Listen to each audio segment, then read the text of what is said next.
Senate ਦੀਆਂ ਇਲੈਕਸ਼ਨਾਂ ਤੋਂ ਚੱਲਦਾ ਆ ਸਟੂਡੈਂਟ ਸੰਘਰਸ਼ ਪੰਜਾਬ ਦੇ ਰੂਪ ਦੇ ਵਿੱਚ ਇਹ ਚੰਡੀਗੜ੍ਹ ਪੰਜਾਬ ਨੂੰ ਮਿਲਣ ਤੱਕ ਜਾਣਾ ਚਾਹੀਦਾ ਆ। ਇਹ ਸਾਡਾ ਹੱਕ ਆ, ਅਸੀਂ ਇਹ ਲੈਣਾ ਆ।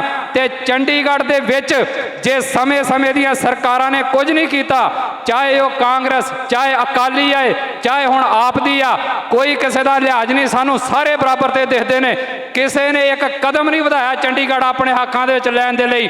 ਤੇ ਅੱਜ ਦੀ ਸਰਕਾਰ ਇਹ ਤੇ ਕਹਿੰਦੀ ਜੀ ਵਿਧਾਨ ਸਭਾ ਵੀ ਬਣਾ ਕੇ ਦੇਵਾਂਗੇ। ਮੇਰਾ ਕੋਈ ਵੈਰ ਵਿਰੋਧ ਨਹੀਂ ਹਰਿਆਣੇ ਦੇ ਨਾਲ, ਨਾ ਹਿਮਾਚਲ ਦੇ ਨਾਲ, ਸਗੋਂ ਮੈਂ ਇਹ ਕਹਿਣਾ ਜਿੰਨੇ ਇੱਥੇ ਬੁਲਾਰੇ ਬੋਲੇ ਨੇ, ਚਾਹੇ ਉਹ ਦੂਜੇ ਸੂਬਿਆਂ ਦੇ ਨੇ, ਪੰਜਾਬੀ 'ਚ ਬੋਲੇ ਨੇ। ਤੇ ਜਿੱਥੇ ਤੱਕ ਪੰਜਾਬੀ ਬੋਲੀ ਜਾਂਦੀ ਆ ਉਹ ਪੰਜਾਬ ਆ, ਤੇ ਉਸ ਪੰਜਾਬੀ ਬੋਲਦੇ ਇਲਾਕਿਆਂ ਤੱਕ ਸਾਡਾ ਦਾਵਾ ਆ।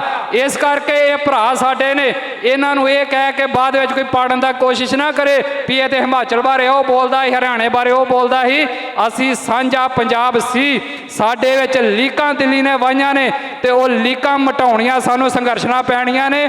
ਤੇ ਤੀਸਰੀ, ਪਿਛਲੇ 10 ਸਾਲਾਂ ਦੇ ਵਿੱਚ ਤੁਸੀਂ ਇੱਕ ਚੀਜ਼ ਮਹਿਸੂਸ ਕਰੋ, ਵਾਰ-ਵਾਰ ਇੱਥੇ ਗੱਲ ਹੁੰਦੀ ਹੈ ਜੀ ਕਨਸਟੀਟਿਊਸ਼ਨਲ ਰਾਈਟਸ ਨੇ, ਸਾਡੇ ਡੈਮੋਕ੍ਰੇਸੀ ਦੇ ਅਧਿਕਾਰ ਨੇ। ਤੁਸੀਂ ਪਿਛਲੇ 17 ਸਾਲਾਂ ਦੇ ਵਿੱਚ ਜੇ ਪੰਜਾਬ ਨੂੰ ਇੱਕ ਵੀ ਅਧਿਕਾਰ ਡੈਮੋਕ੍ਰੇਸੀ ਨੇ ਦਵਾਇਆ ਤੇ ਸਾਨੂੰ ਦੱਸੋ। ਜਿਹੜਾ ਅਧਿਕਾਰ ਅਸੀਂ ਲਿਆ ਆ ਉਹ ਸੰਘਰਸ਼ ਕਰਕੇ ਲਿਆ। ਬਹੁਤੀ ਪਿੱਛੇ ਨਾ ਜਾਓ, ਪਿਛਲੇ 10 ਸਾਲਾਂ ਦਾ ਸਮਾਂ ਵੇਖ ਲਓ। ਅਸੀਂ ਕਿਸਾਨੀ ਬਿੱਲ ਵਾਪਸ ਕਰਵਾਏ, ਡੈਮੋਕ੍ਰੇਸੀ ਨੇ ਸਾਡੇ ਸਿਰ ਤੇ ਥੋਪੇ, ਡੈਮੋਕ੍ਰੇਸੀ ਨੇ ਸਾਡੇ ਸਿਰ ਤੇ ਮੜੇ, ਪਰ ਅਸੀਂ ਕਿਸਾਨੀ ਬਿੱਲ ਰੱਦ ਕਰਵਾਏ ਸੰਘਰਸ਼ ਦੇ ਨਾਲ।